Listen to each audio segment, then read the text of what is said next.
Yuba City has a must-see museum. I am with curator Jessica Haugen. Where are we? What museum is this in Yuba City? And what is the #1 reason to come here?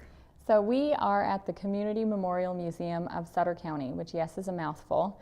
We're located on Butte House Road if you haven't been here in Yuba City. And really the biggest must-see thing here, I'm just going to go with the museum in general because I'm pretty sure most of you have never heard of us before. So get in here, see what we have.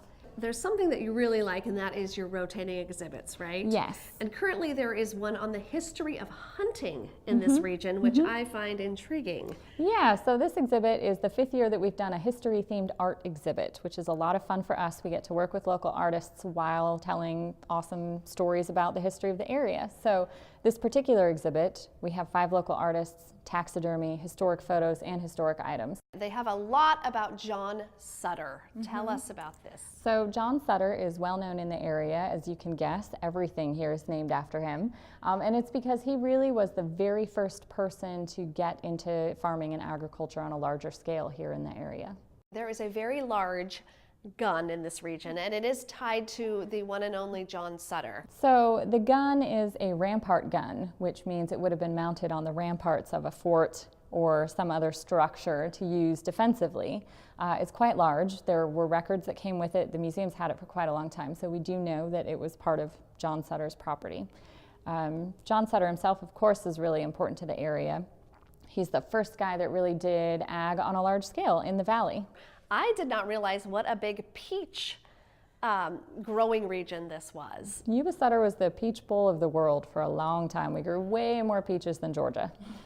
You guys have an entire wing dedicated to diversity. Talk about that, Jessica. We do. So our multicultural wing is very unusual for a museum of this size and nature. Included in the gallery currently, we have the story of the Mexican American people here, which of course all of California at one point was Mexico. So that's, there's a lot of information in that exhibit. We talk about Japanese American and Chinese American communities here, the majority of which actually came for the gold rush, so much earlier than a lot of people tend to think. We have an exhibit on the Hmong American who live in the area, and many of them came here around the time of the Vietnam War. And the biggest exhibit back there is about the Punjabi community here. So the San Francisco Chronicle actually reported the first Sikh arrival in the area in 1899. So they have been part of this community for a very long time. And they're actually about 10% of the population in Sutter County. So very important part of our community. You have the Sutter Buttes, which are diverse in their own way. You guys have a circular map of the Buttes. We do. A community member made a 3-dimensional map of the Buttes for us years ago, and we use it when we have school field trips here. We have a lot of 3rd and 4th graders who come in the spring, and they will circle them around and ask them if they've been in the Buttes, what part, what's the name, why is it named the Sutter Buttes, anything we can think of just to engage the kids.